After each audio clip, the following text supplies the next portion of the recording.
Check, check, check. Hey there. How about that? Check, check, check. Is my microphone on? Microphone check. That's funny. Welcome to a rare Money in the Afternoon version of Money in the Morning. We are doing 2 today, and this will be for Friday of this week.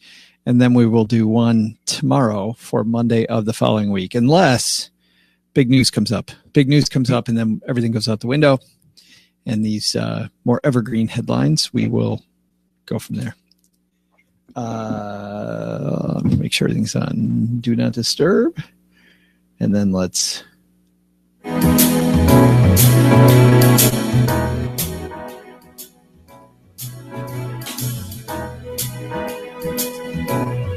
sounds great.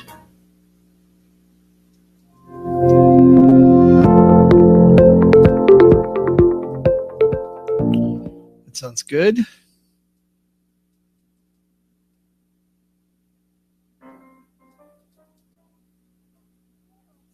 Money in the Morning headlines. That didn't sound good. Here are today's Money in the Morning headlines. Here they are.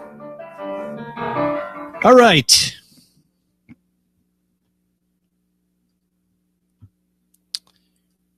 This is the not the best time to do these for a live studio audience because we're in the middle of Eastern Time Zone commute.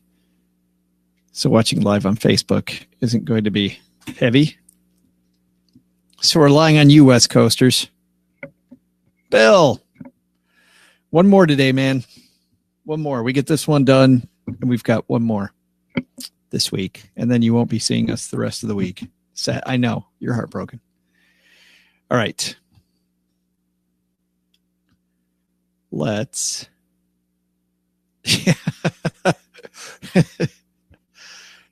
There are important choices in your life, Bill, and you made a wrong turn. Like, I'm all about the happy hour one. That one's way better, especially the kind of day that we've had here. We have not had one of my happiest days here. So, all right. Although I'm happy to be here right now. Hey, Hank.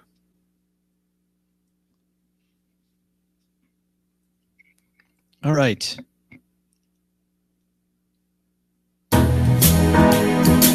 It's way too loud.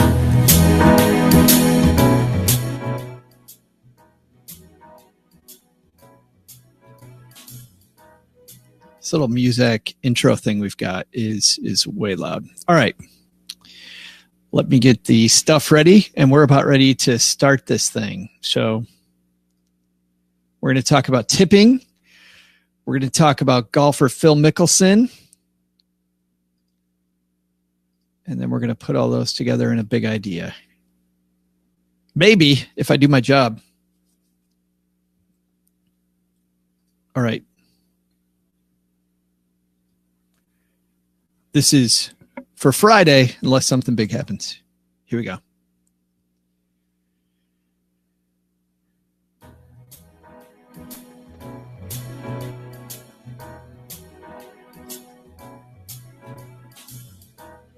There are days that rock when you own a business.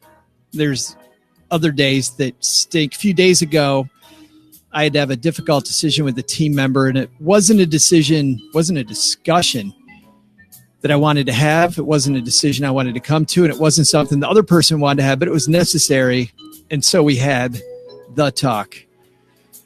And it's not just like that when you own a business, but it's also like that with investment, savings, and managing life, isn't it? There are situations that you love, and there are times when you don't even want to be involved. You wish it were somebody else's mess. But those things are going to happen. Sometimes you have to tell a waiter at a restaurant they didn't do a good job, and other times you need to say, I'm sorry because you broke the spirit of the rule playing golf, whatever. Today's show, among other things, is all about karma. What role does karma play with investments, charity, with other people? Maybe none, but then again, why don't we dive in and take a look, huh?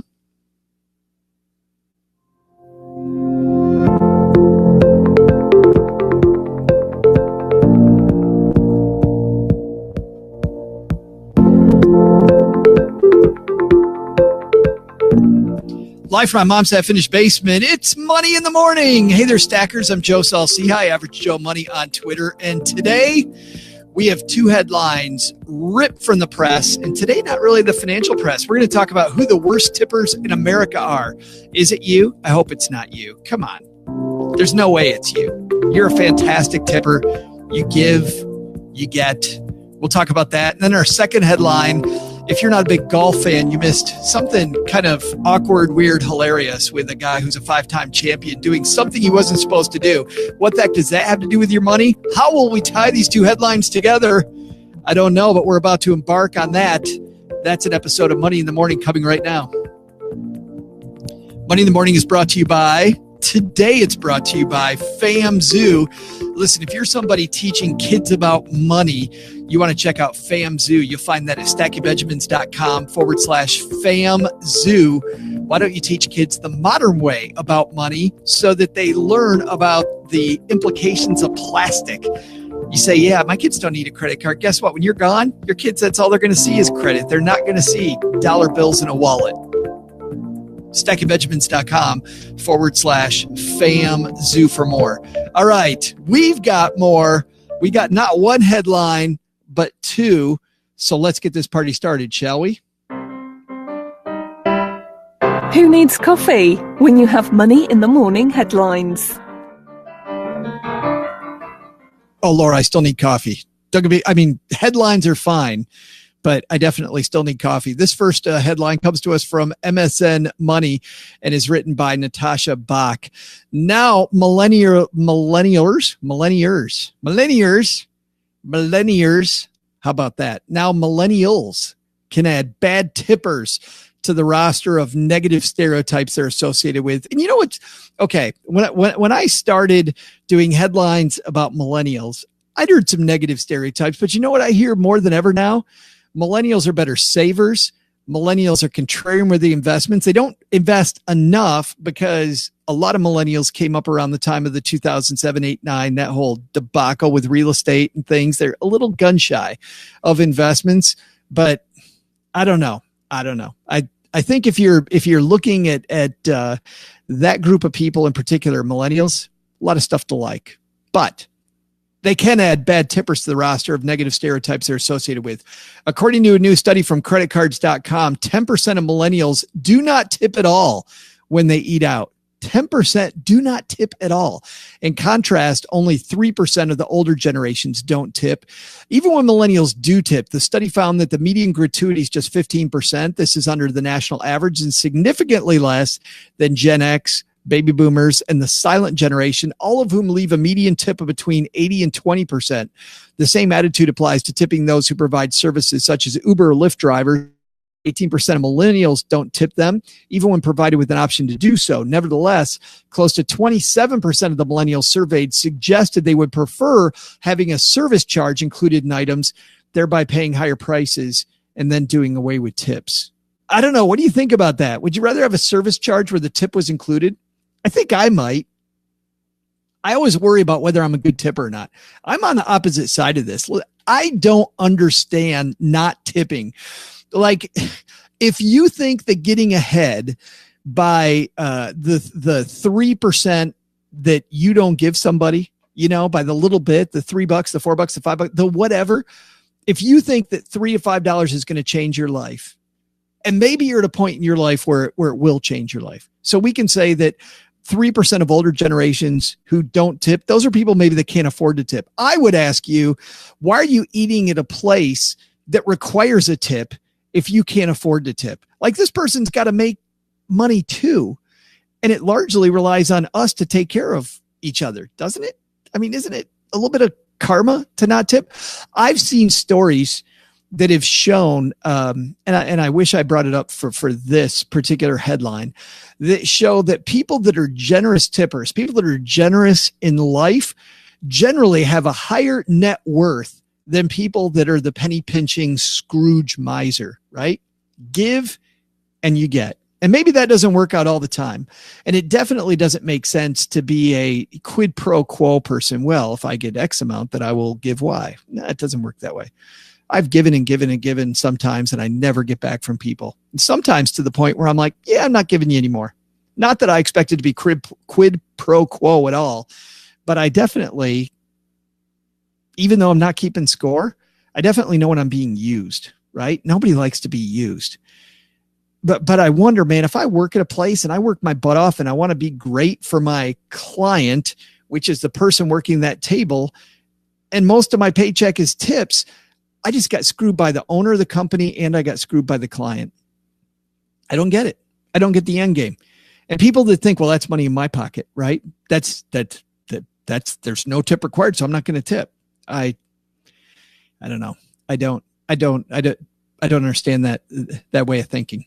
And so tipping though is a difficult thing. Like I'm not worried about being the world's best tipper. I want to leave a decent tip. I want to leave a fair tip. And I have been known to leave a great tip if somebody has given me great service.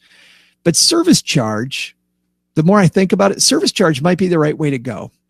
I don't understand why I'm expected to pay my bill and then decide how much to fund somebody else's livelihood is. And if it's just added on, to the bill, hey, I'm happy. You're taken care of. I took care of you, and you took care of me, and we're great. And I'm not subsidizing the next table that decides not to do it. Let's ask. We've got a few friends with us here. We do these live on Facebook, and our friend Susan's here. Susan said, Susan, I promise I didn't steal your thunder here because I did not have comments open. But it says, if you can't afford to tip while eating out, you shouldn't be eating out. Totally agree. Bill says, if you can't afford to tip, even for bad service, you can't afford the service restaurant. It says more about you than the service. I totally agree. Have you ever been places with bad tippers? My father-in-law was a great guy, fantastic guy, but a rotten tipper. I would always pretend I had to go back in the bathroom and I put more money on the table after him just because he was horrible. And you could tell him about it. And I don't know where the synapse was, and which is funny because his daughter, my wife, Cheryl, is not a bad tipper at all. She's a great tipper. She's very generous. And my father-in-law was generous in a lot of other areas, but a rotten tipper. Bill says, I would, however, always rather a service charge instead of a tip. That way everybody gets what's expected without any social awkwardness. Agree with that too. Totally agree with that. But I think our takeaway from this is all the studies that I've read, the empathy gets you everywhere. And that generosity also gets you everywhere. And you never know where it's going to come from, right? It's amazing that the more generous I've been in situations, the more good things happen from other places. And you can call it karma. You can call it whatever you want. All I know is study after study shows that people that give more get more. Just the way that it works. Let's move on to our second headline, which is one we normally don't do. We don't talk about sports a lot. I don't know who's a sports fan. Certainly Susan hanging out with us today. She's a Texas Ranger fan. I'm a Detroit Tiger fan. I got my Detroit Tiger gear on today. You see that, Susan? Check this. I got my Detroit Tiger Champions 1984 jersey. And by the way, when you got to go all the way back to 1984 for a championship, it's about time for another one, isn't it? I know. But we don't do sports a lot, but there's some great lessons from last week's U.S. Open. And we didn't get to these earlier in the week, so I want to do it now. This is from Bleacher Report and is written by Joseph Zucker. Phil Mickelson's wife said he was ready to withdraw from the U.S. Open after Saturday. So on Saturday, I'm going to play a little bit from the USGA, and I believe this is from Fox TV. It is from Fox. I'm gonna play a little bit of this piece, and you'll hear for yourself as Phil Mickelson does something you normally don't do in golf. Let's listen. This for bogey a moment ago at 13.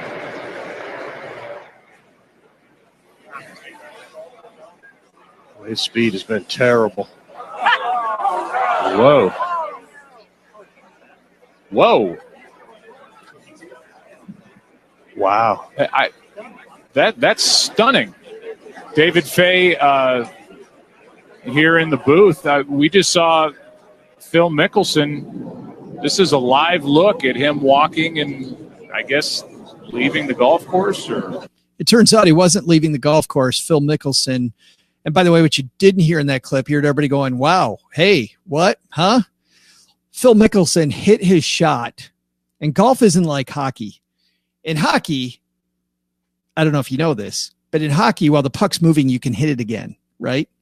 You also may not know this. In golf, while the ball's moving, you can't go run and hit it. And things were so bad at the U.S. Open for a lot of golfers last week, and it was so frustrating. Phil Mickelson was so frustrated. Guys won 5 championships. He hits the ball. The ball goes flying past the hole. You heard that when you hear people say, oh, no. You hear the woman in the background say, oh, no. And you heard them go, oh, wow. All kinds of exclamations. People didn't know what was going on. Phil Mickelson ran after his ball, and it was still moving, and he hit it again. And he almost hit it in. But that's automatically a true 2-stroke penalty. But more than that, it didn't follow the rules. It was something Phil knew that you're not allowed to do. And he went and did it anyway, all mostly out of frustration. But Mickelson's wife, let's read this. Phil Mickelson offered to withdraw from the 2018 U.S. Open following his unique tactic to prevent his putt from rolling off the green. According to Mickelson's wife, Amy, the 5-time major champion, spoke with United States Golf Association Executive Director Mike Davis following outcry over his decision to hit a moving ball on the 13th green Saturday. Quote, when he heard that, he called Davis and said, if I've done something that crosses the line that much, then I need to withdraw immediately, Amy said, per Golf Week's Beth Ann Nichols. Quote, it's not his finest moment, but hopefully he'll learn from it. Like anybody, good people make mistakes. We all have a moment in life sometimes, and that was kind of a moment, I think, for him. And I think this is kind of a good lesson for all of us. I love watching it when super pros make mistakes. Because look at the way that, and this is not the only example of this, but because he's a super pro and because he's a decent human being, he goes and he tells the United States Golf Association, I should withdraw from the tournament. That was bad form. I did something I shouldn't do. I lost it for a second and I should withdraw. Hooray to him. Obviously, they didn't take him up on it, but he offered to do it. When a pro makes a mistake, and pros make a lot of mistakes, they know they're going to make another one, and they're going to make another one. They offer to do the right thing, and then they keep going and going and going and going. So what does that have to do with you? What does this have to do with your money? What this has to do with anything is that failing is the best part. Failing is fine. Failing is great. Learning is great. Having a job and it doesn't go well, that's fine. The mistake is when you don't learn from it. When you learn from it and you move on and you say, listen, I had a moment. It's over. I'm moving on. We're going to do the right thing from here on out. Full well knowing, by the way, you're never going to do exactly the right thing all the time. That's great. You see, the world's best investors are not people that fail once with their investments or fail to reach a goal or fail to pay off their credit card every month and go, yeah, I'm done with that. Yet they're people that make the mistake. They figure out what they did wrong. They create a system to hopefully never do it again. And then they keep marching. And the bad news is what I've seen a lot from investors is I don't invest in stocks because they hurt me. I don't invest in real estate because I had this horrible real estate transaction that went bad. Learn from the mistake. It's okay to make a mistake. But to decide I'm never doing that wrong, I'm never doing that again because I did it wrong, is very frustrating. I have a little board game collection that those of you on Facebook can see behind me, and I get frustrated when I see somebody learn a new board game and they freeze up because they want to be perfect at the beginning. And it's okay not to be perfect with board games. It's okay not to be perfect, golfing for the first time.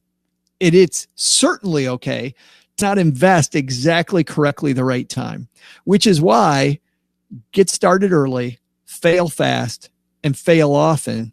And I think that's your best lesson. You're always gonna make mistakes. And I thought, well, Phil did the wrong thing on the golf course. He then follows it up by doing the right thing. Great service a lot of the time for a company is service recovery. How do you recover from that bad thing that you did? Like, you're not going to be perfect. So how do you make sure that the good things happen? That I believe is our takeaway from the second piece. I often wonder that, by the way, with airlines. those of you that have followed my Twitter feed know how frustrated I've gotten with American Airlines before. The optics of some of these situations are so easy to control.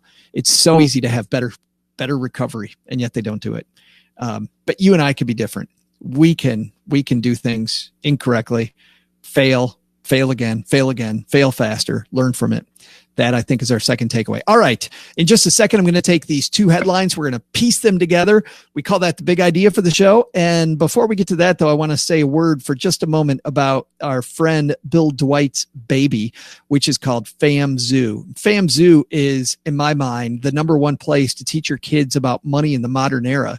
I grew up never knowing how credit cards worked until I got to college. And guess how I found out? I ruined my credit completely in less than 3 months. Congratulations, Joe. Yeah, thank you. It was fantastic. It's a long road out of that. But had I learned a little bit about credit growing up, and my parents aren't bad people. Mom, not a bad person. Hardworking parents. It's not about knowing exactly how credit works. It's about realizing that people don't know, and things are also changing. And so as things change, you want to change the way you teach your kids about money, and FamZoo is a great way to do it. Here's the way it works. Your family has prepaid debit cards, and you then can move money into those debit cards. Debit card won't go through if there's no money there. That's number one. So they avoid overdraft fees, right? Some of these horrible things, they can have lessons that way, but you can also sit down with them and teach them how to see how much money's in their account. You can transfer allowances from your portion over to their portion. You can also freeze their account whenever you want to if things aren't going the right way. Teach your kids with little bits of money instead of big bits of money. And I think you're going to have a much more money savvy kid as they grow up. StackyBenjamins.com/FamZoo for more on that. All right. What do we talk about today on the show? We talked about two things. Number one, we talked about tipping. And our takeaway on tipping is that empathy is going to get you everywhere. Take care of your brother. People that give more, get more. And then secondly, Phil Mickelson, the championship golfer, made a bonehead move in this last weekend's U.S. Open, and he tried to withdraw. He offered to withdraw. Fail fast, fail often, learn from it, and move forward. That's what the best investors do, the best savers. They don't just quit. They keep moving, and they're still going to make dumb mistakes. Phil Mickelson has won a ton. He still makes dumb mistakes, and that should be empowering. It shouldn't be something that we get upset about it. We think, well, Phil Mickelson makes mistakes. I better not try because Phil Mickelson's still making mistakes. I'd rather be somebody with 5 championships and be making mistakes. Just saying. So what do those have to do with each other? I think that the big takeaway here in both of these is my father-in-law didn't know I was watching when he was leaving the tip. Millennials sometimes in this story don't leave any tip. A bunch of people don't leave any tip. They leave very little. And yet you've seen before lately, when somebody gives a big tip or a little tip, the phone camera's out, right? People are watching more often than before. A ton of people saw Phil Mickelson do this dorky thing on the 13th hole Saturday. The world sees you, but the world also sees what you do after that. And the world's watching. So as the world watches, realize that when it comes to your career, it comes to these dumb things that you might say, these things that you do, realize there's cameras out there. Much more than before. But I wouldn't worry about the cameras as much as I just worry about my own integrity, right? It doesn't really come down to what other people think, what other people do. I mean, on one end, you got to take care of yourself, because if you're looking for a new job, you're looking to get a career advancement, whatever it might be, people are going to go hunt what people are saying about you, and what comes around today can affect you 10, 15 years from now. And you never know when that's going to happen. That's number one. Number two is, even though that's the case, think about your own integrity. Think about your own karma. I think that's a great takeaway for today. Fall forward. I love that. All right, guys. Thanks for hanging out, everybody on Facebook. Thank you for hanging out at home, wherever you are listening to this. Thanks for people that left reviews of this show. Love it when people tell other people what they're getting into when they listen to Money in the Morning. Thanks for listening. I'm Joe Saul-Sehy. Go Stack some Benjamins. Bye-bye.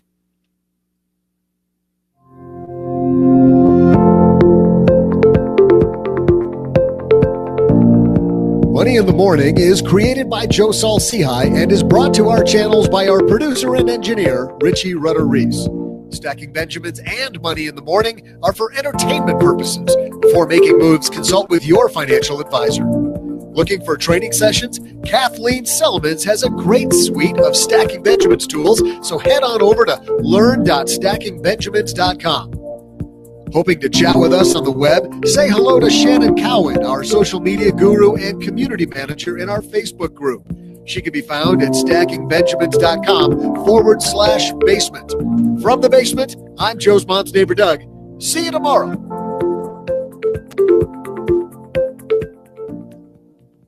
All right. Thanks, guys. One more to go this week. I hope your afternoon's going well. Ours is very eventful here today. I'm still having issues with our Detroit venue for the tour. We got to a certain point, and I've had no communication, can't get a hold of the guy. Yet the people in Orlando and Kansas City really want us to start offering tickets, and they've been following up well. So we're at the point right now with our Detroit venue that we're wondering if we're going to have to switch places. And that fills me full of trepidation because I'm 99% of the way there. We're at the let's sign the deal part of this.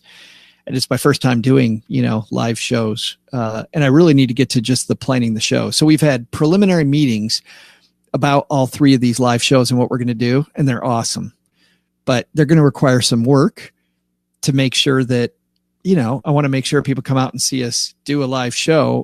They get their money's worth. And it's different. Susan's seen us live. When we're live, I want it to be something that is a different experience than us just sitting behind our table like we did at VinCon. Susan, when you were there, I want it to be this interactive audience thing. So we've really been working hard on that, but I've got a lot of work to do there, and I can't really focus on that until I get this other piece down. So that's interesting. We've had a few other things that we're juggling just a little bit here lately. All right. That's it from me. I hope you have a great afternoon. We'll see you next time. Bye-bye.